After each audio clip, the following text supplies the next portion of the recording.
தியானத்துக்கு நேராக போவோம். சரியா? ரொம்ப நேரம் எடுக்காமல் சுருக்கமாக பிரசங்கம் பண்ணி முடித்தா நல்லா இருக்கும்னு நினைக்கிறேன். கிறிஸ்மஸ் எல்லோரும் வீடுகளில் நல்ல சாப்பாடுகள்லாம் ரெடி பண்ணிட்டு வந்திருப்பீங்க. காலதாமதம் இல்லாமல் பிரசங்கத்தை பண்ணி முடித்தா நலமாக இருக்கும். சரியா? சோத்திரம். நம்முடைய தியானத்துக்குரியதான வசனம் ஏசாயா 7ஆம் அதிகாரம் 14வது வசனத்தையும், மத்தேயு சுவிசேஷம் 1ஆம் அதிகாரம் 23வது வசனத்தை வாசிப்போம். ஏசாயா 7:14, மத்தேயு சுவிசேஷம் 1:23வது வசனம். ஆதலால் ஆண்டவர் தாமே உங்களுக்கு ஒரு அடையாளத்தை கொடுப்பார். இதோ ஒரு கன்னிகை கர்ப்பவதியாகி ஒரு குமாரனை பெறுவாள். அவருக்கு இம்மானுவேல் என்று பெயரிடுவாள். அவன் இதோ ஒரு கன்னிகை கர்ப்பவதியாகி ஒரு குமாரனை பெறுவாள். அவருக்கு இம்மானுவேல் என்று பெயரிடுவார்கள் என்று சொன்னார். இம்மானுவேல் என்பதற்கு தேவன் நம்மோடு இருக்கிறார் என்று அர்த்தமாம். கர்த்தருடைய பரிசுத்த நாமத்துக்கு. ஒரு கன்னிகை கர்ப்பவதியாகி ஒரு குமாரனை பெறுவாள். ரொம்ப ஒரு உலகத்தில் நடக்கக்கூடாத ஒரு சம்பவம். அதான் அதனுடைய ஒரு பெரிய இது. அதனால்தான் அவருக்கு பேர் அதிசயமானவர். நமக்கு ஒரு குமாரன் நமக்கு ஒரு பாலகன் பிறந்தார், நமக்கு ஒரு குமாரன் கொடுக்கப்பட்டார், அவர் நாமம் அதிசயமான. அந்த குழந்தையே ஒரு அதிசயமான குழந்தை. கிறிஸ்துவ வாழ்க்கைங்கிறதே ஒரு அதிசயமான ஒரு வாழ்க்கை தான். அதை முதலாவது நம்ம உணரணும். இந்த மார்க்கம் ஒரு அதிசயமான மார்க்கம். அதனால தான் ஆண்டவர் நம்மளை பார்த்து சொல்லியிருக்கார், அவங்களை அதிசயங்களை காண பண்ணுவேன். ஒரு வித்தியாசமான ஒரு அதிசயமான ஒரு வாழ்க்கை. எல்லாரோடும் எல்லா விதத்திலும் நாம் ஒருங்கிணைந்து போய்கிட முடியாது. நம்முடைய வாழ்க்கையே ஒரு அதிசயமான வாழ்க்கை தான். எந்த பகுதியில் எப்படி எடுத்தாலும் சரி, அது ஊழியமாக எடுத்தாலும் சரி, தனிப்பட்ட ஜீவியமாக எடுத்தாலும் சரி, தெய்வ பிள்ளையுடைய குடும்பமாக எடுத்தாலும் சரி, எந்த பகுதியில் எடுத்தாலும் ஒரு அதிசயமான ஒரு அனுபவம் தான்.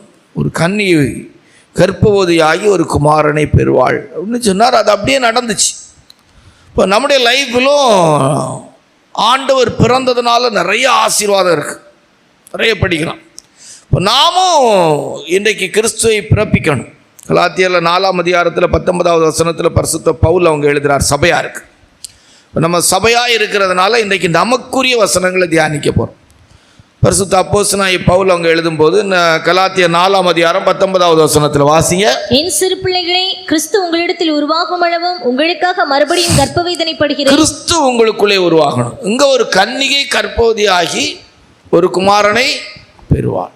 இப்போ சபைக்கு பரிசுத்த பவுல் அவர்கள் எழுதும்போது சொல்கிறாங்க, உங்களுக்குள்ளே கிறிஸ்து உருவாகும் அளவு நான் கர்ப்ப வேதனைப்படுகிறேன். ஒரு தெய்வ பிள்ளைக்குள்ளே, ஒரு ஆவிக்குரிய சபைக்குள்ளே கிறிஸ்து என்ன செய்யணும்? உருவாக்கப்படணும். எழுத்தின்படி ஆண்டவர் 2000 வருஷத்துக்கு முன்பாக இந்த பூமியிலே ஒரு கன்னிகையின் மூலமாய் பிறந்து மனுகுலத்துக்காய் செய்ய வேண்டிய காரியத்தை செய்து முடித்து விட்டார். அந்த பிறப்பின் அனுபவத்தில் நமக்கு கொடுக்கப்படுகிற வார்த்தை, நமக்குள்ளே கிறிஸ்து உருவாக்கப்பட்டு கொண்டிருக்கணும். அல்லேலூயா. நம்முடைய வாழ்க்கைக்குள்ளிருந்து தினமும் கிறிஸ்து பிறந்து கொண்டே இருக்கணும். அல்லேலூயா. அதான் ரொம்ப முக்கியம். அப்போ அதுக்கு ஒன்று தான் இன்றைக்கு காலையில் நமக்கு கர்த்தர் கொடுத்த ஒரு வார்த்தை. ஒரு கன்னிகை கர்ப்பவதியாகி ஒரு குமாரனை பெறுவாள். அதான் ரொம்ப முக்கியம். அல்லேலூயா. ஒரு ஆவிக்குரிய தெய்வ பிள்ளையின் லைஃப்பில் ஒரு கன்னிகையின் அனுபவம் இருக்குமானால் அவர்களுக்குள்ளே கிறிஸ்து உருவாக முடியும். அதான் இன்றைக்கு தூது. எழுத்தின்படியே அன்றைக்கு ஒரு கன்னிகையாக இருந்த மரியாள் என்கிறவளுடைய ஜீவியத்திலே ஏசப்பா பரிசுத்த ஆவியினாலே உருவாக்கப்பட்டு பிறந்தாங்க. இதுபோல் ஆவிக்குரிய பிரகாரமாய் நாம் எப்படிப்பட்ட கன்னிகைகளாக இருந்தால் அப்போஸ்தலனாகிய பவுல் அவர்கள் சொல்லுகிறது போல கிறிஸ்து நமக்குள் உருவாக்கப்படுவார். சரியா? முதலாவது எப்படிப்பட்ட கன்னிகையாக இருக்கணும். உபாகமம் 22ஆம் அதிகாரம் 25 வாசித்துட்டு 27 வாசித்தா. உபாகமம் 22, 25 வாசித்துட்டு 27 வாசித்தா. வாசிங்க. ஒருவனுக்கு நியமிக்கப்பட்ட பெண்ணை வெளியிலே ஒருவன் கண்டு அவளை பலவந்தமாய் பிடித்து அவளோட சயனித்தானையாகில் அவளோட 27 வாசியா. வெளியிலே அவன் அவளை கண்டுபிடித்தான். நியமிக்கப்பட்ட பெண் அப்பொழுது கூக்குரலிட்டும் அவளை. போதும். இங்கே நியமிக்கப்பட்டிருக்கிறதான அந்த கன்னிகை அவள் தன்னுடைய வாழ்க்கையிலே கூக்குரலிடுகிறாள். அப்போ இதில் என்ன இருக்கு? போராடுகிற ஒரு கன்னிகை, தனக்கு விரோதமாய், தன்னுடைய தூய்மையான வாழ்க்கைக்கு விரோதமாய் போராடுகிற வல்லமையோடு போராடுகிறாள், கூக்குரலிடுகிறாள். வெளியிலே அவளை கண்டு ஒருத்தன் பலாத்காரம் பண்ணுறான், அவனோடு அவள் போராடுறான். நம்முடைய லைஃப்லையும் கூட கிறிஸ்து நமக்குள் உருவாகிறதற்கு பாவத்துக்கு விரோதமாய் போராடுகிற ஒரு கன்னிகையின் அனுபவமாக இருக்கும். இன்றைக்கி எழுத்தின்படியே பார்த்தீங்கன்னா வாலிப வயதில் இருக்கிற பெண் பிள்ளைகள் நம்ம நினைக்கிறது போல் வெளியே போய் வர முடியலை. ஒரு காலேஜுக்கு அனுப்பினாலும் சரி, ஒரு ஸ்கூலுக்கு அனுப்பினாலும் சரி, ஒரு வேலைக்கு அனுப்பினாலும் சரி, பிள்ளைகளுக்கு எதிராக பலவிதமான வல்லமைகள் போராடுது. ஆவிக்குரிய ஜனங்களுக்கு விரோதமாகவும் எடுத்துக்கொண்டால் பரிசுத்த பவுல் சொல்கிறது போல் கிறிஸ்டியன் ஒரே புருஷனுக்கு கற்புள்ள கன்னிகையாய் நியமித்திருக்கிறபடியால் சொன்னே போல் ஒரு போராட்டம் நிறைந்த ஒரு அனுபவத்தை பார்க்குறோம். எப்படி தீட்டுப்படலாம், சீயோன் தீட்டுப்படுவாளாக. நம்ம போராட வேண்டிய ஒரு காலகட்டத்தில் இருக்கிறோம். நீங்கள் பாவத்துக்கு விரோதமாய் இரத்தம் சிந்தத்தக்கதாய் போராடவில்லையே. ஆவிக்குரிய ஜனங்கள் கிறிஸ்து நமக்குள் உருவாக்கப்படுவதற்கு நமக்குள்ளே பாவத்துக்கு எதிராக, பாவம் என்று சொல்லுகிற வார்த்தையை லெக்கை தவற விடுதல் அல்ல, மிகப்பெரிய பாவம் என்று சொன்னால் நம்முடைய சுயம்தான் அதற்கு காரணமாக இருக்கிறது. வெளியிலே ஒரு மனுஷன் அந்த பெண்ணை கண்டு அவளோடு பலாத்காரம் பண்ண பிரயாசப்படும் போது அவள் கூக்குரலிடுகிறவளாக இருந்தால் அவள் சாகக்கூடாது. இன்றைக்கு நம்முடைய ஜீவியத்தில் ஆண்டவராக இயேசுவை ஏற்றுக்கொண்டவர்கள் என்று சொல்லக்கூடிய தெய்வ ஜனங்கள் கிறிஸ்து நமக்குள் உருவாகிறதற்கு பாவம் என்கிற தேவன் விரும்பாத செயல்களுக்கு விரோதமாய் போராட வேண்டியவர்களாக இருக்கிறோம். போராடக்கூடியவர்களாய் மாற வேண்டியது அவசியமாக இருக்கிறது. நீங்கள் இரத்தம் சிந்தத்தக்கதாய் போராடுங்கள் அப்படின்னு சொல்லி வேதம் சொல்லுது. அல்லேலூயா. இப்போ முதலாவது நாம் எப்படிப்பட்ட கன்னிகையாக இருக்க வேண்டும் என்று சொன்னால், இந்த உலகத்தின் பாவங்களுக்கு எதிராக அல்லது நம்மை தீட்டுப்படுத்தக்கூடியதான தெய்வீகத்துக்கு மாறான காரியங்களுக்கு விரோதமாய் போராடுகிற கன்னிகையாக இருக்கணும்.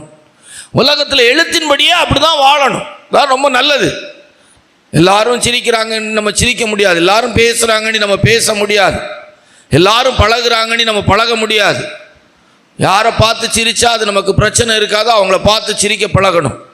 யார் நம்மகிட்ட பேசுனா நமக்கு பிரச்சனை இல்லையோ அவங்கள பார்த்து நம்ம பேசணும். யார்கிட்ட நம்ம பழகுனா நம்முடைய ஜீவியத்தில் பரிசுத்தமாய் வாழ முடியுமோ அப்படி தான் நம்ம பழகணும். எல்லார்ட்டையும் சிரித்து பேசி பழகிட்டா ஒரு நாள் நம்முடைய லைஃப் தீட்டுப்பட்டு போயிடும்.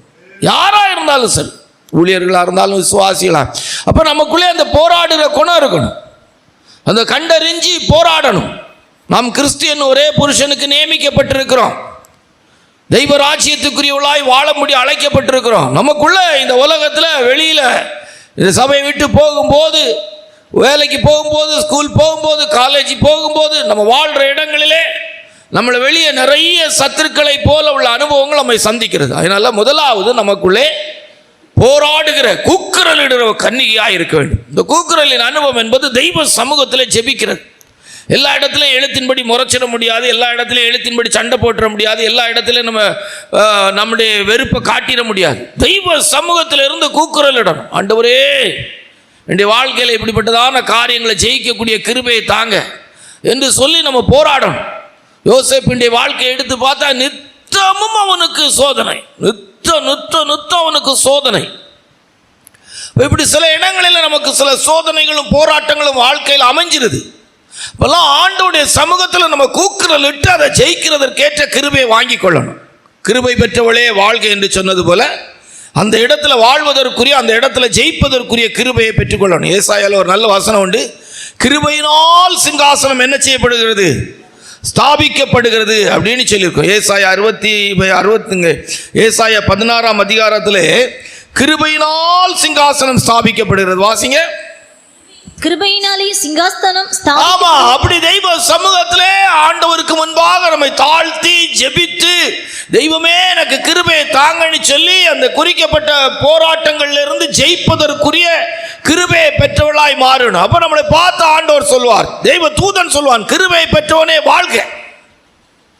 இந்த போராட்டம் சிலருடைய வாழ்க்கையில ஜீவன் போகும் வரைக்கும் இருக்கும்.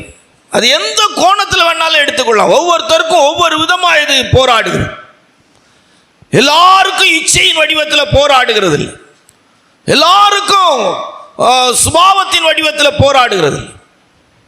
ஒவ்வொருவருக்கும் அவருடைய அழைப்புக்கு தக்க அந்த போராட்டம் அவளை சந்திக்கிறது. சரியா? அப்போ நம்ம முதலாவது எப்படிப்பட்ட கன்னிகையாக இருக்கணுமானா, நம்முடைய ஜீவியத்தில் ஆண்டவருடைய கிருபையினாலே போராடுகிற கன்னிகையாக இருக்கணும். அது உபாகமம் 22ஆம் அதிகாரத்தில் ஆரம்பத்திலே அந்த கன்னிகைங்கிறதான வார்த்தையை ஆண்டவர் சொல்லியிருப்பார். சொல்லிட்டு தான் அந்த இதை அழகாக சொல்லிட்டு வருவார். அழகாக சொல்லிட்டு வரும்போது கன்னிகை, விவாகத்துக்கு நியமிக்கப்பட்டிருக்கிற கன்னிகை அப்படின்னு சொல்லி அந்த வார்த்தையை சொல்லியிருப்பார். சரியா? 2வது வேதத்தில் வாசிக்கும் போது நாம் எப்படிப்பட்ட கன்னிகையாக இருந்தால் கிறிஸ்து நமக்குள் உருவாக்கப்பட முடியும் ஆதியாகமம் 24 அதிகாரம் 16வது வசனத்தை வாசித்த. ஆதியாகமம் 24:16 வாசிங்க.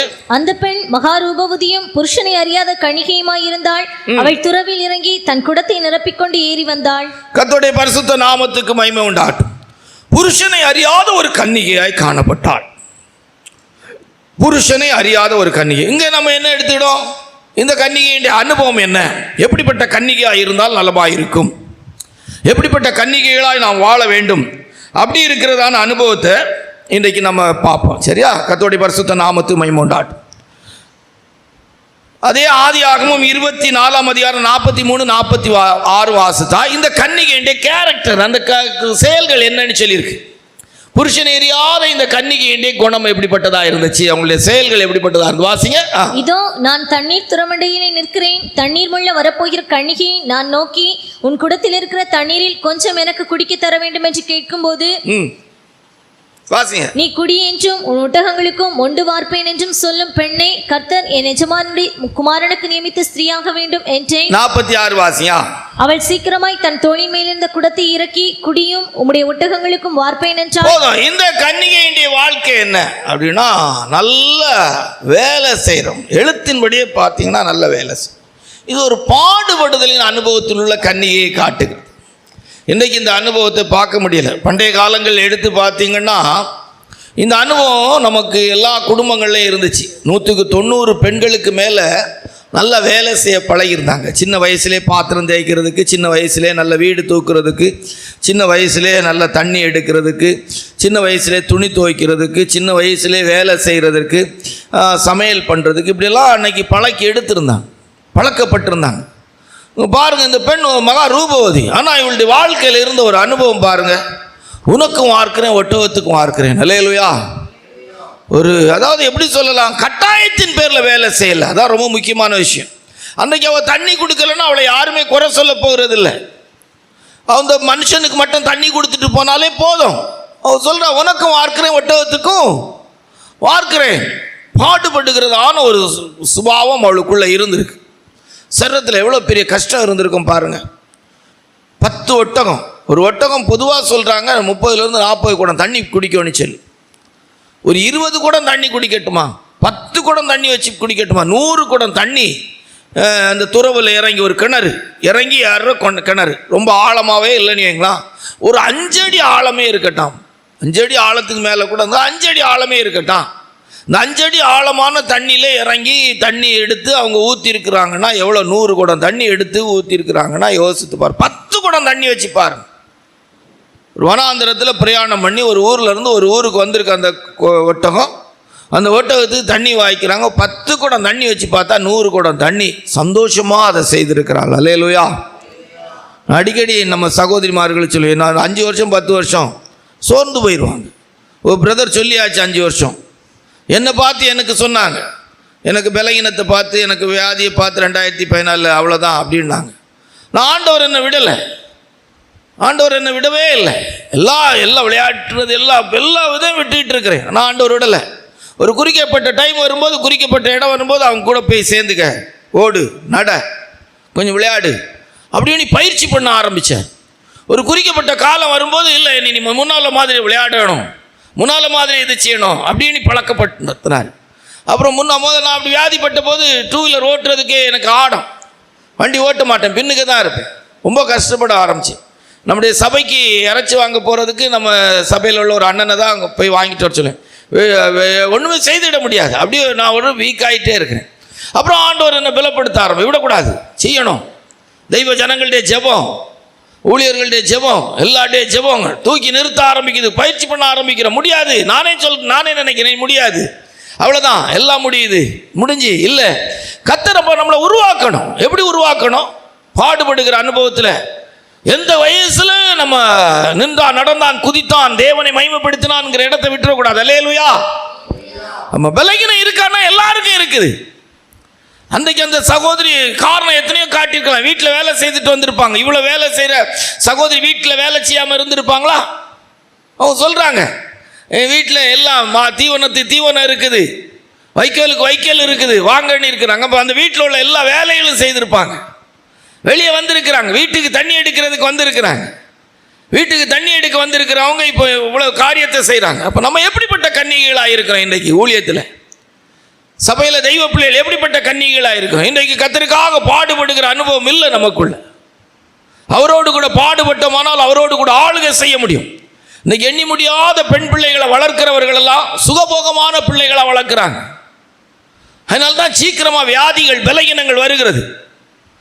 ஆஸ்பத்திரிக்கு போனால் முதல் டாக்டர் சொல்றது நல்ல எக்ஸசைஸ் பண்ணுங்க.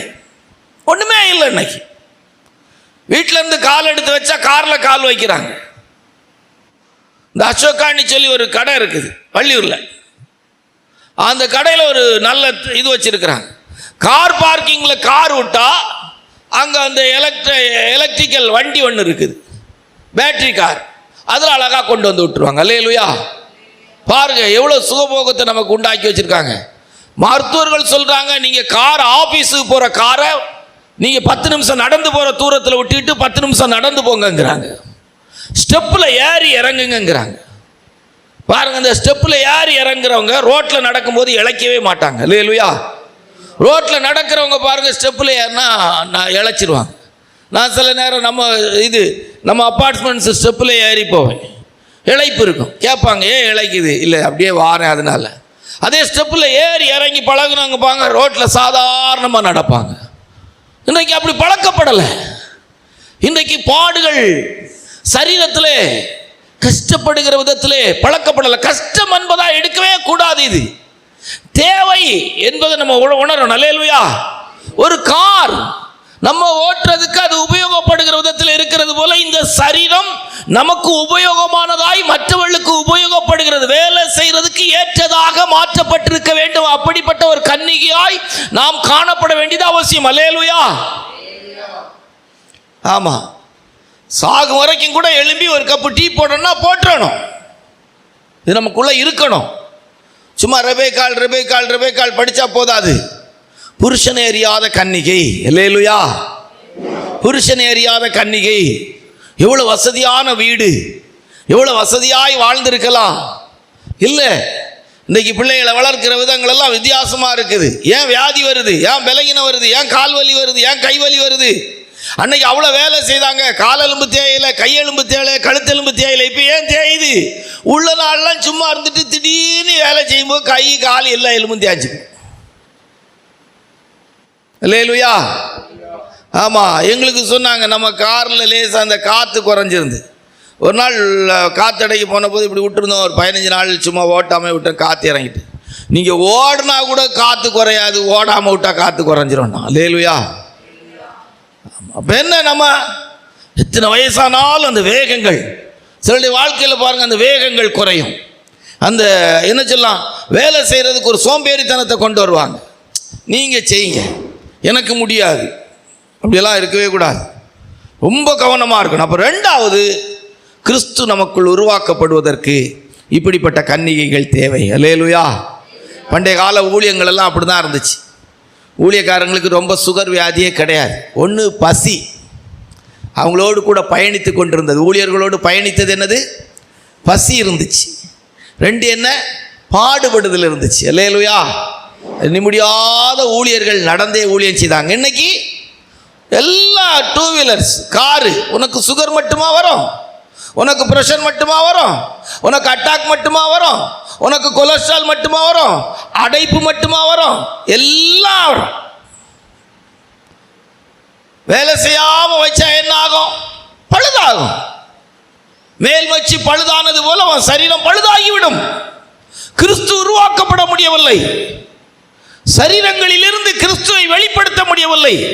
இப்போ ரெண்டாவது, நம்ம எப்படிப்பட்ட கன்னிகையாக இருக்கணும் சொல்லுங்க? ஆமாம், பாடுபடுகிற கன்னிகையாக இருக்கணும். எதில்? சரீரத்தில். பாடுகளில் நிறைய இருக்குது. அதில் சரீரத்தில் நல்லா பாடுபடுறவங்களா இருக்கும். சும்மா சோம்பேறித்தனமே இருக்கக்கூடாது. தெய்வ பிள்ளைகளுக்குள்ள எத்தனை வயசானாலும் சரி அப்படி தான் இருக்கணும். அல்லேலூயா. ஆமாம், சாகும்போது கூட சோம்பேறியா செத்துறக்கூடாது. அல்லேலூயா. ஆமாம், அந்த சோம்பேறி கதை உங்களுக்கு நாங்கள் சொல்லியிருக்கோம்ல. ஒரு சோம்பேறி கூட்டம் இருந்திருக்கு, சோம்பேறி மாநாடு ஒன்று நடந்திருக்கு. அப்போ சோம்பேறியில் யார் பெரிய சோம்பேறி அப்படின்னு சொல்லி என்ன செய்திருக்கிறாங்க, பரிசு கொடுக்கணும்னு சொல்லி. இப்போ மாநாடு நடந்துட்டுருக்கு. ஒரு ஊர்லேருந்து 2 பேர் வாரான். 2 பேர் நடந்து கூட வரல. நிறைய சோம்பேறிகள்லாம் மாநாட்டுக்கு நடந்து அப்படி இப்படின்னு வந்து உட்காந்துட்டான். அப்போது 2 பேர் வரான். அப்போ அந்த சைக்கிள் ரிச்சாவில் வராங்க. அது சைக்கிள் ரிச்சாவில் வரும்போதே அவனை அதில் ஒருத்தனை வந்து தூக்கி தான் வச்சுருக்கிறாங்க. திருப்பி சோம்பேறி இதுக்கு வந்தாச்சு. எல்லாருலேயும் கடைசியாக வாரான். அவன் கூட ஒருத்தன் வாரான். அவன் இறங்கிட்டு வாங்க, இல்லை நான் வரமாட்டேன் அப்படிங்கிறான். அப்போ அந்த சோம்பேறி மாநாடு நடத்திட்டு இருக்கிறவங்க கவனிக்கிறாங்க சோம்பேறி என்ன செய்யான்னு சொல்லி. அப்போ அவன் வரமாட்டேங்கிறான். வண்டியில் இருக்கான். என்னென்னா இல்லை என்ன தூக்கிட்டு போனால் தான் வருவேன்னாங்க. உடனே என்ன செய்கிறாங்க, அங்கே இருக்கிறவங்கெல்லாம் முறுமுறுத்துக்கிட்டே வாரது வேறு லேட்டு, இல்லை வேறு இவனை தூக்கிட்டு போகணுமா அவனு சொல்லிட்டு வருத்தத்தோடு என்ன செய்கிறாங்க, தூக்கி கொண்டு இருத்தியாச்சு. தூக்கி கொண்டு இருத்துனா அசையவே இல்லை. எல்லாருக்கும் சோம்பேறிகளுக்கு பல காரியங்களை செய்தாலும் இவன் அசையாமலே இருக்கிறான். அப்போது கடைசியில் இப்போ நம்ம சோம்பேறி மாநாட்டில் ஒரிஜினல் உண்மையான சோம்பேறிக்கு நம்ம பரிசு கொடுக்க போகிறோன்னாங்க. சரி இன்னியாச்சு. யாருன்னா அந்த லேட்டாக வந்து வண்டியிலேருந்து கூட தூக்கி கொண்டு இறக்குனவன் தான் அந்த சோம்பேறி. அப்போது அந்த சோம்பேறிக்கு பரிசு கொடுக்குறேன்னொன்னே எல்லாருக்குமே ரொம்ப கோபம். முன்னால் வந்து பரிசு வாங்கிட்டு வாங்கவும் அப்படின்னு இருக்கிறாங்க. இவனுக்கு போய் பரிசு கொடுக்குறாங்களேன்னு மாநாட்டில் பரிசு கொடுக்குறவங்க மேலே பயங்கரமான வருத்தம், கோபம் பார்த்துக்கிட்டு இருக்கிறாங்க. அவன்கிட்ட சொல்லாம் உனக்கு தான் பரிசுன்னு சொல்லி, வேணா வாங்கி கொண்டு வந்து தாங்க அப்படின்னாங்க. அப்போ தான் அவங்க அந்த மாநாடு நடத்தினவங்க சொன்னாங்க, பார்த்தீங்களா இதுதான் ஒரிஜினல் சோம்பேறி, இதுதான் ஒரிஜினல் சோம்பேறி. இப்படி தான் நம்ம ஆட்கள் நிலவரம் இருக்கு.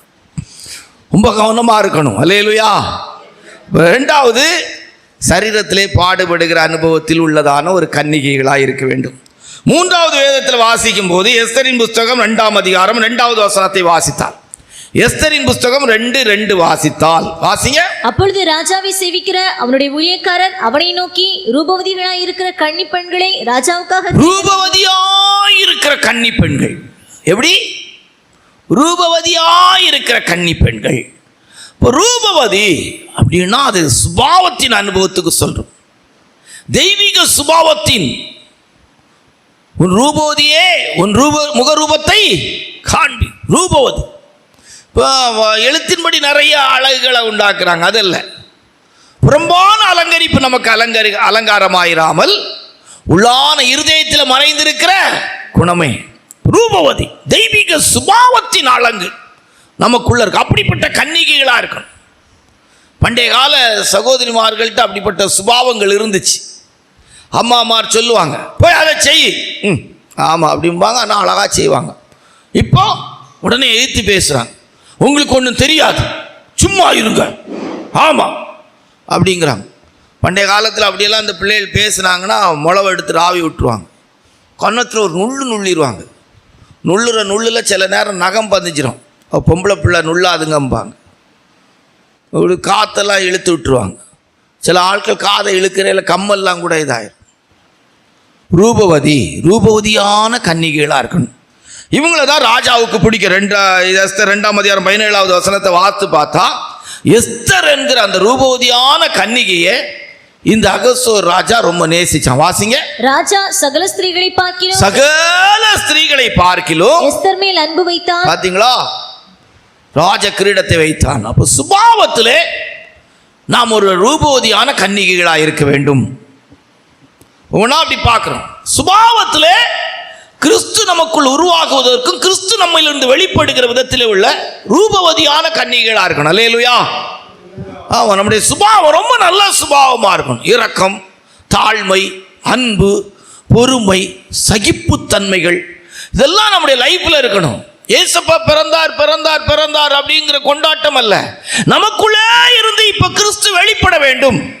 அன்றைக்கு மரியாள் அவர்கள் எழுத்தின்படி நம்முடைய ஆண்டவராய் ஏசப்பாவை பிறப்பித்தார்கள். இப்ப நாம் ஆவிக்குரிய பிரகாரமாய் கிருபை பெற்ற ஜனமாகிய நாம் கிறிஸ்துவை இந்த உலகத்தில் பிறப்பித்துக் கொண்டே இருக்கணும்.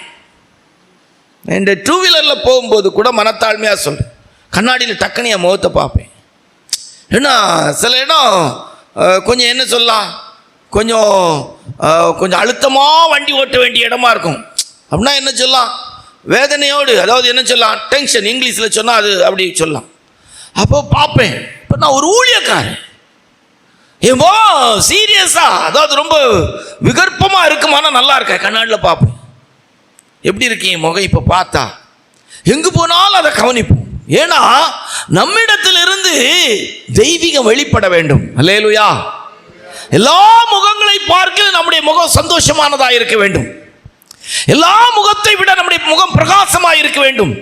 எல்லா மனிதர்களுடைய தாழ்மையை விட, அன்பை விட, சகிப்புத்தன்மையை விட, இரக்கத்தை விட, எல்லா மனிதர்கள்ட்ட இருக்க பொறுமையை விட நம்முடைய பொறுமை நீடிய பொறுமையா இருக்கணும். அல்லேலூயா. நாம் ரூபவதியா இருக்கணும். தேவன் நம்மை நேசிக்கிற விதத்திலே அவருடைய கிரீடத்தை நம்முடைய தலைமேல் வைக்கிற அளவுக்கு நம்முடைய சுபாவத்திலே நாம் காணப்பட வேண்டும். அல்லேலூயா. ஆமா, வளரணும். எஸ்தர் மேல் அன்பு வைத்தான், அவனுக்கு தயை, அவளுக்கு தயையும் பட்சமும் கிடைத்தது. அந்த வசனத்தை வாசித்து பாருங்க, ரொம்ப நல்லா இருக்கும். 2ஆம் அதிகாரம் 17வது வசனத்தை வாசிங்க சீக்கிரம். ராஜா சகல ஸ்திரீகளை பார்க்கிலும் எஸ்தர் மேல் அன்பு வைத்தான், சகல கன்னிகைகளை பார்க்கிலும் அவளுக்கு அவன் சமூகத்தில் அதிக தயையும் பட்சமும் கிடைத்தது. அதிக தயவும் பட்சமும் கிடைத்தது. வாசிங்க. ஆகையால் அவன் ராஜ கிரீடத்தை அவள் சிரசின் மேல் வைத்து, பாத்தீங்களா எவ்வளவு அருமையான அனுபவம், பட்டத்து ஸ்திரியாய் மாற்றினான். அப்போ நம்முடைய வாழ்க்கையில் அப்படி தெய்வீகமான சுபாவங்கள் நம்மிடத்திலிருந்து வெளிப்படணும்.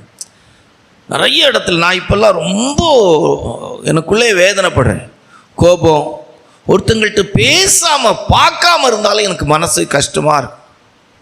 ஆண்டோட்டு அதுக்காக மன்றாடுகிறேன். இன்றைக்கு காலையில் கூட அதை யோசித்து பார்க்க கர்த்தர் வைத்தாங்க. யாரிடத்துலையா இல்லை நம்ம பேச முடியாத நிலவரம் இருக்குமானால் என் மனது துடியோ துடிக்குது, வாதிக்கப்படுகிறது. அல்லது தண்ணிக்குள்ளே இருக்கிற மீனை எடுத்து வெளியே போட்டால் அது எவ்வளவு சாவுக்கு ஏதுவாக நான் செத்து போவேன் என்கிற விதத்தில் துடிக்குமோ, வாழ்வேன் என்கிற விதத்தில் அல்ல, செத்து போவேன் என்கிற விதத்தில் துடிக்கும். அதே மீன் அதே தண்ணிக்குள்ளே துடிக்க தான் செய்யும். அதே மீன் அதே தண்ணிக்குள்ளே ஓடும், அதுவும் அசைவு தான்.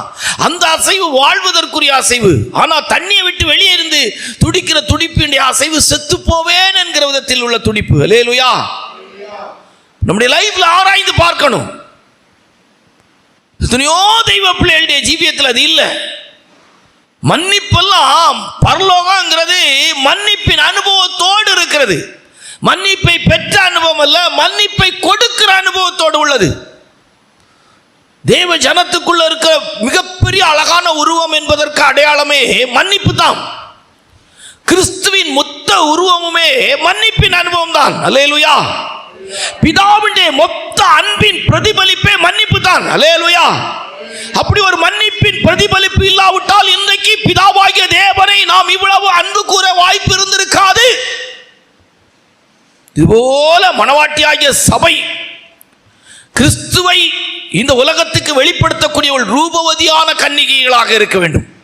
நல்ல ரூபமுள்ள கன்னிகைகளாக இருக்க வேண்டும். நம்முடைய தாழ்மைகள், நம்முடைய அன்புகள், நம்முடைய சகிப்புத்தன்மைகள், நம்முடைய மன்னிக்கிற அனுபவங்கள் எல்லாவற்றிலும் நம்மோடு வாழ்கிற எல்லாரை விட சிறந்தவர்களாக இருக்கணும். அல்லேலூயா. சரி, எஸ்தர் அப்படிப்பட்ட ஒரு அனுபவத்தில் வாழ்ந்தாங்க. 4வது வேதத்தில் வாசிக்கும் போது நாம் எப்படிப்பட்ட கன்னிகையாக இருக்கணும்? வேதத்தில் வாசிக்கும் போது அப்போஸ்தலர் நடவடிக்கைகள் 21ஆம் அதிகாரம் 9-8 வாசித்தா, 9 வாசித்துட்டு 8 வாசித்தா ரொம்ப நல்லா இருக்கு. எனக்கு ரொம்ப பிடிச்சிருந்தது. இன்றைக்கு காலையில் இந்த வசனத்தை எடுத்த போது எனக்கு ரொம்ப பிடிச்சிருந்து. வாசிங்க. தீர்க்கதரிசனம் சொல்லுகிற கன்னியாஸ்திரிகளாகிய 4 குமார்த்திகள் அவனுக்கு இருந்தார்கள். ஆமா, 8வது வசனத்தை வாசித்தா பிலிப்பு என்னும் சுவிசேஷகனுக்கு. வாசிங்க. மறுநாளிலே பவுலை சேர்ந்தவர்களாகிய நாங்கள் புறப்பட்டு செசரியா பட்டணத்துக்கு வந்து 7 பேரில் ஒருவனாகிய பிலிப்பு என்னும் சுவிசேஷகனுடைய வீட்டிலே பிரவேசித்து அவரிடத்தில் தங்கினோம். அங்கே 4 பிள்ளைகளை கன்னியாஸ்திரியாளாவே வளர்த்து வச்சிருக்கிறோம். பாருங்க, தீர்க்க தரிசனம் சொல்லுகிற கன்னியாஸ்திரிகள். பாருங்க எவ்வளவு அழகான ஒரு வாழ்க்கை. பாருங்க, தீர்க்க தரிசனம் சொல்லுகிற, அப்போ கிருபைகளும் வரங்களும் உடைய கன்னிகைகளாய் வாழணும். என்ன இருக்கணும்? வரங்கள். 3வது நம்ம பார்த்தது கனி, 4வது பார்க்கிறது வரம். தீர்க்க தரிசனம் சொல்லுகிற கன்னியாஸ்திரிகளாய் இருந்தார்கள். அல்லேலூயா. எவ்வளவு பெரிய ஆசீர்வாதமான 4 பிள்ளைகளையும் கெட்டி கொடுக்காம வீட்டில் கன்னி பெண்களா கன்னியாஸ்திரிகளா வச்சிருக்கிறான். பாருங்க எவ்வளோ ஆசீர்வாதம் இல்லை? பரலோகத்தில் எவ்வளோ பெரிய பிரதிபலன். 4 பிள்ளைகளும் அவனுக்கு தீர்க்க தரிசனம் சொல்கிற பிள்ளைகளாக இருந்திருக்கிறாங்க. அல்லேலூயா. என் பிள்ளை டாக்டர், என் பிள்ளை இன்ஜினியர், என் பிள்ளை என்ன சொல்லலாம், டாக்டர் இன்ஜினியர், அப்புறம் என்ன சொல்லலாம், என் பிள்ளை ஒரு ப்ரொபோசர், அப்புறம் என்ன சொல்லலாம், என் பிள்ளை ஒரு ஐபிஎஸ் ஐஏஎஸ் அப்படிங்கிற தகுதியெல்லாம் 4 பிள்ளைகளுக்கும் ஒரே குவாலிஃபிகேஷன் கொடுத்து வளர்த்து வச்சிருக்கான் ஆண்டோடைய தீர்க்கதரிசிகள். அல்லேலூயா. சரி, நான் பெரிய பிளஸ்ஸிங் பாருங்க. அல்லேலூயா. எவ்வளோ பெரிய ஆசீர்வாதம் என்ன சார். அந்த ஒரு மனுஷன் பெத்த 4 பிள்ளைகளே அப்படி நினச்சா சபையாராகிய உங்கள் எல்லாரையும் நாங்கள் அப்படி மாற்றுறது தப்பு கிடையாது. அல்லேலூயா. சரியா தப்பா? அல்லேலூயா. எல்லாருமே அப்படி மாறணும். என்ன பெத்த அப்பாவே அப்படி 4 பிள்ளைகளையும் ஆண்டவருக்கு தீர்க்க தரிசனம் சொல்லுகிற கன்னியாஸ்திரி பிள்ளைகளா வளர்த்து வச்சிருப்பாரானா, எழுத்தின்படி ஆவிக்குரிய தெய்வ பிள்ளைகளாகிய உங்களை எல்லாம் பரிசுத்த பவுல் சொல்ல போல கிறிஸ்தியன் ஒரே புருஷனுக்கு கற்புள்ள கன்னிகளாய் உங்களை நியமித்து இருக்கிறபடியால் அப்படின்னு சொல்ற வார்த்தையின்படி சபையாகிய ஜனம் அவ்வளத்தையுமே அப்படித்தானே மாற்றணும். அதான ஊழியம். அல்லேலூயா. வரோம் வரங்களுடைய தெய்வ பிள்ளைகளாய் நாம் காணப்பட வேண்டும். அல்லேலூயா. கிறிஸ்துவுக்காக தெய்வ ராஜ்யத்துக்காக ஆவிக்குரிய வரங்களுடைய கன்னிகைகளாக இருக்கணும். வெறுமையா இருக்கக்கூடாது. தீர்க்க தரிசனம் சொல்லும். சபைக்கு பிரோஜனமானவர்களாக இருக்க வேண்டும். ஊழியத்துக்கு உபயோகமானவர்களாக இருக்க வேண்டும். ஆவிக்குரிய ஜீவியத்திலே வரத்தின் அனுபவம் உடையவர்களாக இருக்கணும். சும்மா ஜெபம் பண்ண, சும்மா வேத வாசி அப்படி இல்லை. கிஃப்ட் ஒன்று ஒர்க் அவுட் ஆகிட்டே இருக்கணும். அல்லேலூயா. நம்ம பேசுறது, நடக்கிறது, செய்கை எல்லாவற்றிலையுமே ஒரு ஊழியம் சிசுமான கிருபையோடு வாழணும். 4 நம்முடைய லைஃப்பில் ஊழியத்துக்குரிய ஆவிக்குரிய வரங்களின் அனுபவத்தோடு வாழணும். அல்லேலூயா. ஆமாம், அப்படிப்பட்ட கிருபைகள் அபிஷேகங்கள் இருக்கணும். இங்கே தீர்க்க தரிசனம்னு சொல்லியிருக்கு. என்ன இருந்தாலும் பூமியில் வாழும்போது ஏதாவது ஒரு விதத்தில் கர்த்தருக்கு ஊழியம் செய்யக்கூடிய கிருபை நமக்கு இருக்கணும். அந்த கிஃப்ட் நமக்கு இருக்கணும். அல்லேலூயா. 1000 நாளை பார்க்கிலும் உமது பிரகாரங்களில் இருக்கிற ஒரு நாள் நல்லது. ஆகாமியின் கூடாரத்தில் இருக்கிறதை பார்க்கிலும் தேவனுடைய வீட்டின் வாசல் படியில் காத்திருப்பதையே தெரிந்து கொள்ளுவேன். நான் ஒரு மகிமை தெரியுமா உங்களுக்கு? அதை எப்படி சொல்லி கொடுக்கறதுன்னு தெரியல. இன்னைக்கு உலகமெல்லாம் பணம், பொருள், சொத்து, பதவி, படிப்பு, அழகு, அந்தஸ்தில் இருக்கிறாங்க. உண்மையாவே நீங்க தேவனுடைய சமூகத்தில் தேவனுடைய ஆலயத்தின் அனுபவத்தில் இருந்து பார்த்தா அதெல்லாம் மாயைன்னு உங்களுக்கு தெரியும். அல்லேலூயா. இங்க இருக்கிற ஒரு சிலரை நான் சொன்னா அப்படிதான் சொல்லுவாங்க. அல்லேலூயா. பணத்தை பார்த்தவங்க வந்திருக்கணும் இந்த மார்க்கத்துக்குள்ள.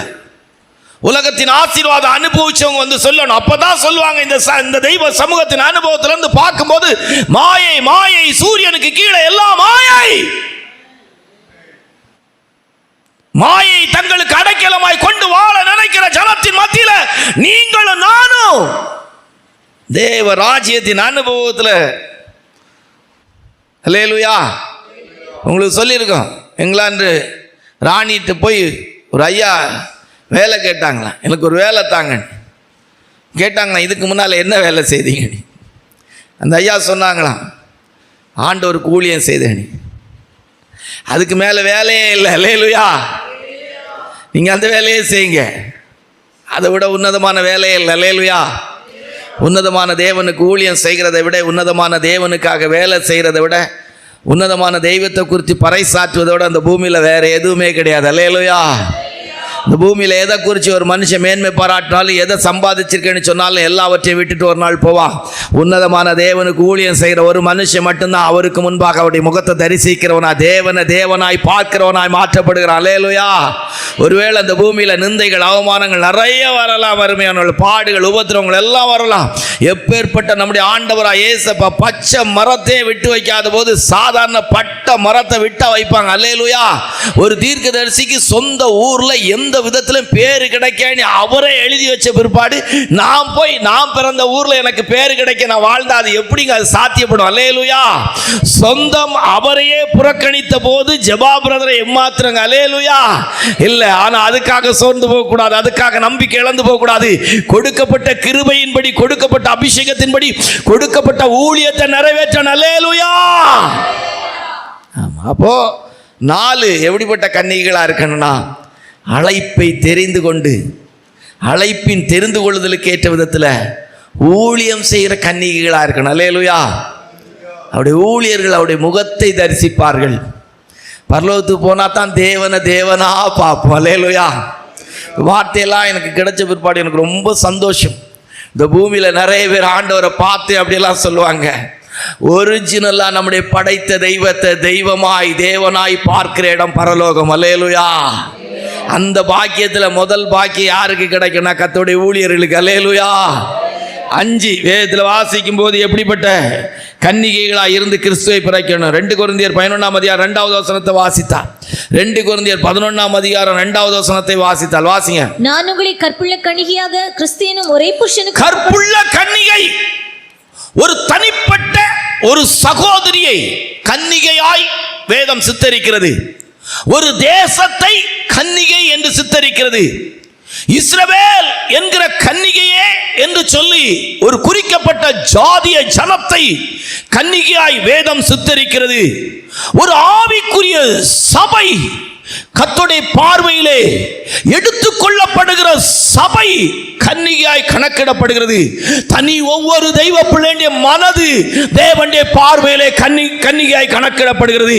கிறிஸ்து என்னும் ஒரே புருஷனுக்கு கற்புள்ள கன்னிகையாய் உங்களை நியமித்திருக்கிறபடியால் உங்கள் மனம் கெடுக்கப்பட்டு விடுமோ என்று சொல்லி நான் பயந்திருக்கிறேன் என்று சொன்னார். மனதிலே கன்னிகையாய் வாழ்கிற ஒரு ஜீவியத்தை வேதம் நமக்கு சொல்லிக் கொடுக்கிறது. மனதிலே கன்னிகையா என்று சொன்னால் அர்த்தம் என்ன? கர்த்தரை நம்பி விட்டோம், கர்த்தரை விசுவாசித்து விட்டோம், கர்த்தரே தெய்வம் என்று சொல்லி அறிக்கை செய்து விட்டோம். நம்முடைய மனதெல்லாம் ஏசப்பா தாம் தெய்வம் என்று சொல்லி முழுமையாய் நம்பி கொண்டிருக்கிறது, விசுவாசித்துக் கொண்டிருக்கிறது. ஏசப்பா வருவார், பரலோகம் இருக்கிறது. இந்த மனது கெடுக்கப்பட்டு விடக்கூடாது. இயேசு என் பரிகாரி என்று சொல்லக்கூடிய மனது கெடுக்கப்பட்டு விடக்கூடாது. என் மனவாளனாய் இயேசு எனக்கு போதும் என்கிற மனது கெடுக்கப்பட்டு விடக்கூடாது. அல்லேலூயா. கிறிஸ்துவை பற்றிய உண்மை என்று உங்கள் மனது கெடுக்கப்பட்டு விடுமோ என்று பயந்திருக்கிறேன். மனதிலே பரிசுத்த பவுல் சொல்றார், நல்ல போராட்டத்தை போராடினேன், ஓட்டத்தை முடித்தேன், விசுவாசத்தை. சமீபமா சரத்துல கொஞ்சம் விலகின வந்த போது ஆண்டவர்ட்ட சொன்னேன், ஆண்டவரே என்னுடைய மனது, என்னுடைய விசுவாசம் பாதுகாக்கப்பட்டுட்டையா, சுகம் தாருங்க என்பதல்ல, எப்படியும் தெரிந்து விட்டது. ஒரு குறிக்கப்பட்ட நாளிலே சில வியாதிகள் கூட என்னை மேற்கொண்டது போல தான் நான் மரணத்தை சந்திக்க வேண்டியது இருக்கும். ஆனால் என்னுடைய விசுவாசம் பாதுகாக்கப்பட வேண்டும். அல்லேலூயா. ஒருவேளை இந்த சரீரம் கொடிய வேதனையின் பாதையில் கூட போக வேண்டியதாக நியமிக்கப்படலாம். நான் அதை விரும்பவில்லை. ஆனால் ஒருவேளை அது எனக்கு அனுமதிக்கப்பட்டால் என்னுடைய விசுவாசம் பாதுகாக்கப்பட வேண்டும். அல்லேலூயா. நான் ஆண்டவருக்கு ஊழியம் செய்தனே, விசுவாசத்தை குறித்து பேசினனே, தெய்வீக சுகத்தை மற்றவர்களுக்கு சொன்னனே, எவ்வளவோ நாட்கள் தெய்வீக சுகத்தை அனுபவித்தனே. எனக்கு ஏன் இந்த வேதனை, எனக்கு ஏன் இந்த சரீரத்தில் இந்த பாடு? ஆண்டவர் என்னை எடுத்துக்கொள்ள மாட்டாரா? இப்படிப்பட்ட வியாதி வேதனை எனக்கு ஏன் என்கிற விதத்தில் என்னுடைய மனதிலே ஒரு கேள்வி எழும்பி என் மனது கெடுக்கப்பட்டு விடக்கூடாது. நான் விசுவாசிக்கிறவர் என்னார் என்று அறிவேன். அவரிடத்தில் ஒப்புவிக்கப்பட்டது அந்நாள் வரைக்கும் அவர் காத்துக்கொள்வார். என் மனது கெடுக்கப்பட்டுக்கூடாது. அல்லேலூயா. நான் ஆராதிக்கிற தேவன் எங்களை தப்புவிக்க வல்லவர். மனது கெடுக்கப்பட்டுக்கூடாது. இன்றைக்கு அநேகர் தேவன் மேல் இருக்கிற நம்பிக்கை, விசுவாசம் இல்லாமல் மனதின் அறை கட்டப்படாதவளாய் வாழ்ந்து கொண்டிருக்கிற காலகட்டம். அதைரியம், அவிசுவாசம், அவநம்பிக்கை. தேவன் இருக்கிறாரா? ஏசப்பா சுகம் தருவாரா? தரமாட்டாரா? எத்தனை வியாதிகள் இன்றைக்கி எங்களை போல உள்ளவர்கள் பிரசங்கித்தால் சிலர் நினைக்கிறார்கள், அவளுக்கு என்னை பார்த்து எத்தனையோ பேர் சொல்லியிருக்கிறாங்க, நீங்கள்லாம் 65 வயசானாலும் ரொம்ப இதாக இருப்பீங்க. யங்ஸ்டர்ஸ் எல்லாம் சொல்லியிருக்கிறாங்க. மனத்தாழ்மையாக சொன்னான், நான் ஆண்டவர்கிட்ட கேட்டிருக்கிறேன், பாஸ்டர் போல் ஸ்பீடு உள்ள ஒரு மனுஷனா, வேகம் உள்ள ஒரு மனுஷனா, தெய்வ மனுஷனா என்னை வைங்கன்னு சொல்லி. ஆனால் ஒவ்வொரு நாள் சில நாட்கள் சில சமயங்களிலே கடந்து போகிற சரீரத்தின் அனுபவங்களை சொன்னால் கர்த்தருக்கும் எனக்கு தான் தெரியும். அல்லேலூயா. தோல்வி அடைந்து விட்டோம் என்பதல்ல, அப்படிப்பட்ட பாதையில் போகிறதுனால் தான் கர்த்தர் பரிகாரி என்கிற விதத்தில் பேச கர்த்தர் வைக்கிறார். அல்லேலூயா. மனது கெடுக்கப்படக்கூடாது. அல்லேலூயா. நம்முடைய மனது கெடுக்கப்படக்கூடாது. கர்த்தருடைய வருகை குறித்த நம்பிக்கையின் மனது கெடுக்கப்படக்கூடாது. தெய்வ ராஜ்யத்தை குறித்த நம்பிக்கையின் மனது கெடுக்கப்பட்டு விடக்கூடாது.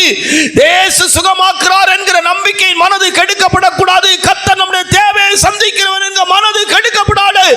ஏசப்பா எனக்கு போதும் என்கிற வாழ்க்கையின் மனது கெடுக்கப்படக்கூடாது. கற்புள்ள கன்னிகை. எப்படி கன்னிகை? ஏசுத்தான். சமீபமாக கர்த்தர் எனக்கு உணர்த்தினார், வேறு எதுவுமே எனக்கு ஆசை இல்லை, நான் எதற்காய் பிடிக்கப்பட்டேன், அதை பிடித்துக் கொள்ள முடியும், ஆசையாய் தொடர்கிறேன், இயேசு மட்டும்தான் என் ஆசை அப்படிங்கிற இடத்துக்கு எப்போ வர்றோமோ அப்போ தான் இந்த மனது கற்புள்ள கன்னிகை என்கிற மனதை அடையுது. அல்லேலூயா. 6 கர்த்தருடைய பரிசுத்த நாமத்து மகிமைப்பட்டார். நெருங்கி வந்துட்டோம். ரொம்ப சுருக்கமாக பேசி முடிக்கணும்னு நினச்சோம், ரொம்ப பெரிய பிரசங்கமாக பேசியிருக்கிறோம். 1 கொரிந்தியர் 7ஆம் அதிகாரம் 34வது வசனத்தை வாசிப்போம். 1 கொரிந்தியர் 7:34 வாசிங்க. அதுபோல மனைவியானவளுக்கும் கன்னிகைக்கும் வித்தியாசம் உண்டு. விவாகமில்லாதவள் சரீரத்திலும் ஆத்மாவிலும் பரிசுத்தமாய் இருக்கும்படி கர்த்தருக்குரியவைகளுக்காக கவலைப்படுகிறாள். நல்ல கவனிச்சிடுங்க. ஒவ்வொன்றா வாரம். முதல்ல போராடுகிற கன்னிகை. 2 நல்ல சரீரத்தில் பாடுபடுகிற, வேலை செய்கிற சரீரத்தில் பாடுபடுகிற கன்னிகை. 3 ரூபவதி, சுபாவத்தின் அனுபவத்தில் உள்ள கன்னிகை. 4 ஆவிக்குரிய வரங்கள் உடைய கன்னிகை, பரிசுத்தாவியானவரால் ஆவிக்குரிய வரங்கள் உடைய கன்னிகை. 5 மனதிலே கிறிஸ்துவை பற்றிய உண்மை நின்று கெடுக்கப்படாமல் கர்த்தர் மேல் இருக்க நம்பிக்கை, விசுவாசம், தைரியம் உடையவளாய் வாழ்கிற அந்த அனுபவத்தில் உள்ள ஒரு கன்னிகை. 6 கர்த்தருக்கு எப்படி பிரியமாக இருக்கலாம் என்று சொல்லி கர்த்தருக்குரியவர்களுக்காய் கவலைப்படுகிற, எழுத்தின்படியே இந்த பூமியில் விவாக வாழ்க்கை இல்லாமல் பிரதிஷ்டியாய் வாழ்கிற கன்னிகை. சியோன் குமாரத்தி என்கிற கன்னிகை என்று சொன்னது போல இந்த பூமியில் ஒரு பிரதிஷ்டையின் வாழ்க்கை. அல்லேலூயா. எப்படி கர்த்தருக்கு பிரியமாக இருக்கலாம் என்று சொல்லி எனக்கு தெரிஞ்சு எத்தனையோ சபைகளின் அனுபவத்தில் பார்த்துருக்கேன், நம்முடைய சபையிலும் பார்த்துருக்கிறேன். நிறைய விதவைகள். ரொம்ப சந்தோஷம். ஒரு பக்கம் நினச்சா தப்பாக எடுத்துக்கிட்டாங்க. ஏன் அப்படிங்கிற ஒரு அனுபவத்தை பார்க்கும்போது ஆண்டவருக்கு எப்படி பிரியமாக இருக்கலாம் என்று கவலைப்படுகிற விதத்திலே கர்த்தர் அவர்களை விதவை இறப்பின் அனுபவத்தை கொண்டு வரார். அல்லேலூயா. எழுத்தின்படி அவர்களை சரீரத்தின் வாழ்க்கையிலே ஒரு விதவையின் அனுபவத்தை கர்த்தர் கொண்டு வருகிறார். அது ஒரு பிரதிஷ்டையின் வாழ்க்கை. அல்லேலூயா. சோதனை இல்லை, போராட்டம் இல்லை என்பதல்ல. அவள் சரீரத்திலே ஒரு குடும்ப வாழ்க்கையின் அனுபவமற்றவளாய் அவள் வேறு பிரிக்கப்படுகிறாள். எதற்காக என்று சொன்னால், எப்படி கர்த்தருக்கு பிரியமாய் இருக்கலாம். ஆண் பெண் இரு பாலாருக்கு அந்த அனுபவத்தை கர்த்தர் கொடுக்கிறார். அல்லேலூயா. உலகத்திலே வாழ்ந்தாலும் உலகத்தை போல வாழ முடியாதபடி அவளை கர்த்தர் வேறு பிரிக்கிறார். வயது வரம்பு இல்லாமல் இது இள வயசுக்காரர்கள் இல்லை, அப்படி இல்லை. இந்த வசனத்தை எடுத்து சொன்னா அவர் குறிக்கப்பட்ட காலத்துக்கு மேல குறிக்கப்பட்ட ஜனங்களை கர்த்தர் அழகா வேறு பிரிக்கிறார். ஊருக்கு 1 வம்சத்துக்கு 2 பேரா வேறு பிரிக்கிற தெய்வம் அநாதி சிநேகத்தால் உன்னை சிநேகித்தேன், காருண்யத்தினால் உள்ள இழுத்துக்கொண்டேன். என் சம்பத்து என்று சொல்லுகிற விதத்திலே, என் சொத்து என்று சொல்லுகிற விதத்திலே கர்த்தர் அவளை வேறு பிரிக்கிறார். சரீர பிரகாரமான அனுபவத்திலே கவலையற்றவளாய் வாழ்வதற்கு திருமணமானவர்களுக்கும் திருமணமாகாதவர்களுக்கும் வித்தியாசம் உண்டு அப்படின்னு சொல்லிட்டு அவர் சொல்றார். திருமணமாகாத கன்னிகை எங்கள் கர்த்தருக்கு எப்படி பிரியமாயிருக்கலாம். சரீரத்திலும் ஆத்துமாவிலும் பாடுகள் இல்லை. அல்லேலூயா. எவ்வளவு பெரிய மேன்மையான அனுபவம். இப்படிப்பட்ட கன்னிகைகளுக்குள்ளிருந்து கிறிஸ்து வெளிப்படுவது மிக எளிது. இது நான் என்னென்றைக்கு தங்குகிற வாசஸ்தலம், இதை நான் விரும்பினபடி அங்கே வாசம் பண்ணுவேன். அல்லேலூயா. எல்லாரும் கிடைக்குமான்னு தெரியாது.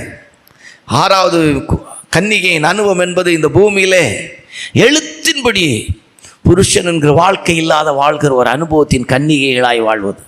அது ஒரு பெரிய மேன்மை. அந்த அதிகாரத்தில் ஒரு 2 வசனத்தை அவர் சொல்லியிருப்பார். ரொம்ப அழகாக சொல்லுவார் பரிசுத்த அப்போஸ்தலனாகிய பவுல். அது சொல்லும்போது அவர் முதல்ல சொல்லும்போது சொல்லுவார், கன்னிகைகளை குறித்து எனக்கு எந்த விதத்திலும் ஆண்டவர் கட்டளை இடலை. கல்யாணம் பண்ணனா பண்ணிக்கலாம், பண்ணாமல் இருந்தாலும் பண்ணிக்கலாம், பண்ணாமல் இருக்கலாம் அப்படின்னு சொல்லிட்டு அந்த வசனத்தை வாசி. 1 கொரிந்தியர் 7ஆம் அதிகாரம் 25வது வசனத்தை வாசி. அன்றியும் கன்னிகைகளை குறித்து கர்த்தரால் எனக்கு கட்டளை இல்லை. கன்னிகைகளை குறித்து எனக்கு எந்த கட்டளையும் ஆண்டவர் தரல அப்படின்னு சொல்லிட்டு தான் அதில் எழுதுறாரு. அழகா எழுதுறார். அன்றியும் கன்னிகைகளை குறித்து கர்த்தரால் எனக்கு கட்டளை இல்லை, ஆகிலும் நான் உண்மையுள்ளவனாய் இருப்பதற்கு கர்த்தரால் இரக்கம் பெற்றிருக்கிறேன் என்று சொல்லிட்டு 34வது வசனத்தில் வரும்போது சொல்றார், ஒரு கன்னிகை எப்படி இருந்தால் நலமாயிருக்கும். 36, 37 வரும்போது அழகா சொல்றார். 36, 37 வாசி. ஆகிலும் ஒருவன் தன் புத்திரியின் கன்னிகை பருவம் கடந்து போனதினாலே அவள் விவாகம் பண்ணாமல், ஒரு பிள்ளை, எழுத்தின்படி அவர் எழுதுறார், ஒரு பிள்ளை கன்னிகை பருவத்தை கடந்து போகுது, வயசு தாண்டிக்கிட்டே போகுது, 35, 40 ஆகுது, விவாகம் பண்ணாமல் இருப்பது அவளுக்கு தகுதி அல்லவென்று அவள் விவாகம் பண்ணுவது அவசியம் என்று நினைத்தால் அவன் தன் மனதின்படி செய்யட்டும், அந்த பிள்ளைக்கு கல்யாணம் பண்ணி வைக்கட்டும், அது பாவம் அல்ல, விவாகம் பண்ணட்டும். 37வது வசனத்தை வாசிங்க. ஆயினும் அதற்கு ஆகிலும் 37 ஆயினும் அதற்கு அவசியத்தை காணாவிட்டால், பிள்ளையால் எந்த பிரச்சனையும் இல்லை, பிள்ளை நல்லொழுக்கமான பிள்ளையா இருக்கு அப்படின்னு சொல்லி அவன் அறிந்தால் தன் இருதயத்திலே உறுதி உள்ளவனாயும் சுய சித்தம் சொந்த விருப்பத்தை இதில் பயன்படுத்தலாமா? அதான் அவர் சொல்லார், எனக்கு கத்தரை எந்த கட்டளை இடல, ஆனால் ஒரு பிள்ளைக்கு கல்யாணம் பண்ணி கொடுக்காம வைக்கலாம் அப்படின்னு நினைக்கும் போது சுய சித்தத்தின்படி செய்ய அதிகாரம் உள்ளவனாய் இருந்து தன் புத்திரியின் கன்னி பருவத்தை காக்க வேண்டும் என்று தன் இருதயத்திலே தீர்மானிக்கிறவன் நன்மை செய்கிறான். அல்லேலூயா. 6வது கன்னிகையின் அனுபவம். எழுத்தின்படியே இந்த பூமியில் பாகம் இல்லாமல் வாழ்வது ஒரு ஆசீர்வாதம், கிறிஸ்துவை பிறப்பிப்பது எளிது அப்படிங்கிறது. 7 வாசிப்போமா? மத்தேயு சுவிசேஷம் 25:1 வாசிப்போம். மத்தேயு சுவிசேஷம் 25:1. அப்பொழுது பரலோகராஜ்யம் தங்கள் தீவட்டிகளை பிடித்துக்கொண்டு மணவாளனுக்கு எதிர்கொண்டு போக புறப்பட்ட 10 கன்னிகைகளுக்கு ஒப்பாய் இருக்கும். ஆமா, இங்கே 7வது கன்னிகை என்னன்னா, புத்தி உள்ள கன்னிகை, நல்ல தீவட்டிகளோடு புறப்பட்டு போகிற கன்னிகை. 10 பேர் புறப்படுறாங்க, 5 பேர் புத்தி இல்லாதவங்க, 5 பேர் புத்தி உள்ளவங்க. எந்த ராத்திரி எழுந்திருச்சாலும் அவங்க விளக்கு எரிகிற விளக்கா இருக்கு. அல்லேலூயா. கட்டளைய விளக்கு, வேதமே வெளிச்சம். இந்த பாதைக்கு வரும்போது நிறைய பேர் விளக்கோடி தான் வந்தாங்க. நல்ல சத்தியம், நல்ல வசனம், நல்ல பிரசங்கம், நல்ல கண்டிப்பு, அப்படிதான் வருவாங்க. நாள்பட விளக்கு என்ன செய்ய ஆரம்பிச்சிட்டு, அணைய ஆரம்பிச்சிட்டு, என்ன பாத்திரம் குறைஞ்சிட்டு. ஒரு புத்தி உள்ள கன்னிகை கையில மட்டும்தான் என்ன பாத்திரத்தோடு இருக்கு, கட்டளைய விளக்கு, வேதமே வெளிச்சம். இன்னைக்கு இருக்கிற பெந்தகோஸ்து மார்க்கத்தில் 5 வருஷம் 10 வருஷம் 15 வருஷம் ஆயிட்டுனா விசுவாசிகளுக்குள்ள வசனத்தை கேட்கும் போது கோபம், எரிச்சல், கசப்பு, வைராக்கியம் தானா வருது. அதுக்கு அடையாளம் இல்லைன்னா புத்தி இல்லாத கன்னிகையா மாறிட்டாங்க. எண்ணெய் இல்லை. அல்லேலூயா. ரட்சிக்கப்பட்ட ஞானத்தானம் பெற்று அபிஷேகம் பெற்று இப்படிப்பட்ட நம்ம சபைகளுக்கெல்லாம் வந்தவங்க எனக்கு நிறைய பேர் அனுபவத்தை சொல்ல முடியும். என்ன வசனம், என்ன ஆசீர்வாதம், என்ன கிருபை, என்ன அபிஷேகம். நாட்கள் ஆக ஆக எங்களுக்கு தெரியாதா, எங்களுக்கு விளக்கு எரியலை. விளக்கு என்ன செய்யலை? புத்தி உள்ள கன்னிகைகள் நடுராத்திரியிலே மணவாளன் வருகிறார் என்கிற சத்தத்தை கேட்டபோது விளக்கு எரிஞ்சுது. எந்த சோதனை, எந்த போராட்டம், எந்த பிரச்சனை வந்தாலும் சத்தியத்தை கை கொண்டு வர நீதி உள்ள ஜாதி உள்ளே பிரவேசிப்பதற்கான வாசல்களை திறவுங்க. இங்க 5 பேர் தட்டிக்கிட்டு இருக்கிறாங்க, ஆண்டவரே ஆண்டவரே ஆண்டவரேன்னு தட்டுறாங்க. உங்களை அறியே 5 பேர் தட்டலைங்க, மணவாளனோடு உள்ள பிரவேசிக்கிறார்கள். அல்லேலூயா. மணவாளனோடு பிரவேசித்தார்கள். இன்றைக்கு எப்படிப்பட்ட கன்னிகைகளாய் நம்முடைய ஜீவியம் காணப்படுகிறது. கட்டளை விளக்கு, வேதமே வெளிச்சம் என்கிற பரிசுத்தாவியனோட அபிஷேகத்தோடு நல்ல சத்திய வசனங்களை கேட்டு பரலோக ராஜ்யத்துக்கு ஏதுவாய் நம்முடைய பயணம். 10 பேரும் புறப்பட்டாங்க, 10 பேரும் பிரயாணத்தில் தான் இருக்கிறாங்க, 10 பேரும் ஒரே இடத்துல தான் தங்கியிருந்தாங்க. ஒரே சபையில் 10 பேர் இருப்பீங்க, ஒரே படுக்கையில் 2 பேர் இருப்பாங்க. ஒருத்தங்க எடுத்துக்கொள்ளப்படுவாங்க, ஒருத்தங்க கைவிடப்படுவாங்க. 2 பேர் திரிகை திரிப்பாங்க, ஒருத்தங்க எடுத்துக்கொள்ளப்படுவாங்க, ஒருத்தங்க கைவிடப்படுவாங்க. 2 பேர் வயல்ல இருப்பாங்க, ஒருத்தங்க எடுத்துக்கொள்ளப்படுவாங்க, ஒருத்தங்க கைவிடப்படுவாங்க. 10 பேர் புறப்பட்டாங்க, 5 பேர் எடுத்துக்கொள்ளப்பட்டாங்க, 5 பேர் கைவிடப்பட்டாங்க. நம்ம விளக்கு எப்படி இருக்கு? எரியுதா? நம்முடைய வசனம் என் கால்களுக்கு தீபமும் பாதைக்கு, நம்முடைய வசனம் என் கால்களுக்கு தீபமும் பாதைக்கு வெளிச்சமாய் இருக்கிறது. மணல் மேல் கட்டின வீடு மாதிரி உலக மனுஷங்களுடைய ஆலோசனை, உலக மனுஷங்களுடைய அறிவு, மற்றவங்க குத்தி குத்தி கொடுக்கிறது, ஸ்க்ரூ கொடுத்துக்கிட்டே இருக்கிறது, கெடுக்கிறதுக்கு ஏதுவா பேசுறது, அந்த ஆலோசனை இந்த ஆலோசனை, அப்படி சொல்லுது இப்படி சொல்லுது, கேட்டுவான் விளக்கே இல்லாமல் போயிடும்.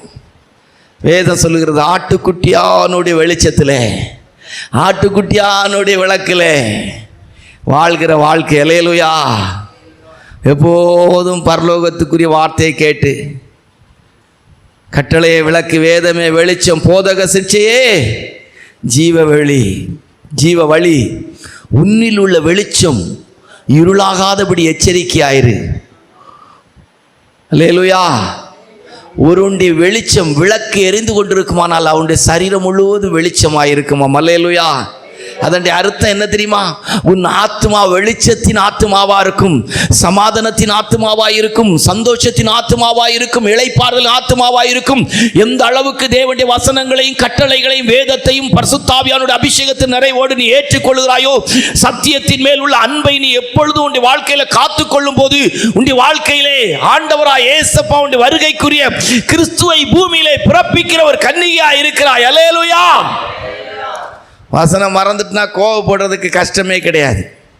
வசனம் ஞாபகத்தில் இருந்தால் கோவப்பட மாட்டோம். அல்லேலூயா. நீங்கள் அப்படி வாழ்ந்துருக்கீங்களான்னு தெரில. சந்தர்ப்பம் வந்த உடனே வசனம் நம்ம கையை பிடிக்கணும், வசனம் நம்மளை தடுக்கணும். அல்லேலூயா. அந்த விளக்கு நம்மளுடைய வாழ்க்கையின் கோபத்தின் இருளை மாற்றணும். அல்லேலூயா. இன்னைக்கு அப்படி செய்யுதா? உங்களுடைய வாழ்க்கையில் அப்படி செய்யுதா? சூழ்நிலைகள் எதிர்வினை ஆகும்போது அப்படிப்பட்ட நிலவரத்தில் இருக்கிறீங்களா? அல்லேலூயா. சத்தம் லவுட் ஆகாது, சத்தம் பெருசாகாது, சத்தம் குறைய ஆரம்பிக்கும். அல்லேலூயா. மெதுவா பேச ஆரம்பிப்போம். அல்லேலூயா. அமர்ந்த மெல்லிய சத்தமாய் மாறும். அல்லேலூயா. ஒன்றும் ரொம்ப கவனமா இருக்கணும். கண்ணை மூடுவோமா? ஒரு சில வார்த்தை மட்டும் உங்களுக்கு சொல்லி அப்படியே கூட்டத்தை முடிக்க நினைப்போம். சகரியாவுடைய புஸ்தகம் 9ஆம் அதிகாரம் 17வது வசனத்தை வாசிங்க. சகரியாவுடைய புஸ்தகம் 9ஆம் அதிகாரம் 17வது வசனம். லூக்கா 1:35, சகரியா 9:17. அவருடைய காருண்யம் எத்தனை பெரியது, அவருடைய காருண்யம் எத்தனை பெரியது, அவருடைய சௌந்தரியம் எத்தனை பெரியது. தானியம் வாலிபரையும் புது திராட்சரசம் கனிகளையும் வளர்க்கும். ஒரு புதிய அபிஷேகம். உலகமெல்லாம் இந்த 25ஆம் தேதிய கிறிஸ்துமஸ் கொண்டாடுது. புதி திராட்சரசம் கன்னிகைகளை வளர்க்கும். கிறிஸ்தியன் ஒரே புருஷனுக்கு கற்புள்ள கன்னிகைகளாய், கிறிஸ்துவை பிறப்பிக்கிற கன்னிகைகளாய், கிருபை பெற்றவளே வாழ்கன்னு சொல்லுகிற விதத்திலே லூக்கா சுவிசேஷம் 1:35 வாசித்தா ஒரு ஒரிஜினலான கன்னிகையின் வாழ்க்கை எப்படி இருக்கும்னு அங்க அழகா சொல்லியிருக்கோம். பாருங்க, வாசிங்க. தேவதூதன் அவளுக்கு பிரதியுத்தரமாக, பரிசுத்தாவி உன்மேல் வரும், உன்னதமானவருடைய பலம் உன்மேல் நிழலிடும், ஆதலால் உன்னிடத்தில் பிறக்கும் பரிசுத்தம் உள்ளது தேவனுடைய குமாரன் என்னப்படும். இந்த வார்த்தையின்படி எனக்கு ஆகிறது, நான் கர்த்தருக்கு அடிமை. அந்த வசனத்தை வாசிங்க. அதற்கு மரியாள், இதோ நான் ஆண்டவருக்கு அடிமை, இதோ நான் ஆண்டவருக்கு அடிமை, உம்முடைய வார்த்தையின்படி எனக்கு ஆக கடவுது. எப்படி சொன்னாங்க? ஒரு கன்னிகை என்ன சொல்லுவாங்க? உடைய வார்த்தையின்படி எனக்கு, உடைய வார்த்தையின்படி எனக்கு, உடைய வார்த்தையின்படி எனக்கு. கண்களை மூடுவோமா? சின்ன ஒரு ஒப்பு கொடுத்தலோடு ஒரு 1.5 மணி நேரத்தில் கூட்டம் முடிஞ்சு. சரியா? எல்லா தெய்வ பிள்ளைகளும் ஆண்டவரே பிரசங்கிக்கிறதுனால ஊழியக்காரங்களை தனியாக நினைக்காங்க, எங்களையும் சேர்த்து தான் தேவனுடைய வார்த்தை. ஆண்டவரே கற்புள்ள கன்னிகையாய் உங்களுக்கு அந்த அழைப்பு இருந்தால், அந்த தெரிந்தெடுப்பு இருந்திருக்குமானால், இந்த வார்த்தை உங்களுக்குரியதுன்னு இருந்தால் பிடிச்சிக்கிடுங்க. கப்பலால் கரை சேர்க்கப்பட முடியாதவர்கள் கப்பல் துண்டுகளால் கரை சேர்க்கப்பட்டார்கள். தனிமை, வெறுமை, யாரும் இல்லைன்னு நினைக்காங்க. மரியாளுக்கு அப்பா அம்மாவுக்கு பேர் கூட அங்கே எழுதப்படலை. கிருபை பெற்றவளே வாழ்க.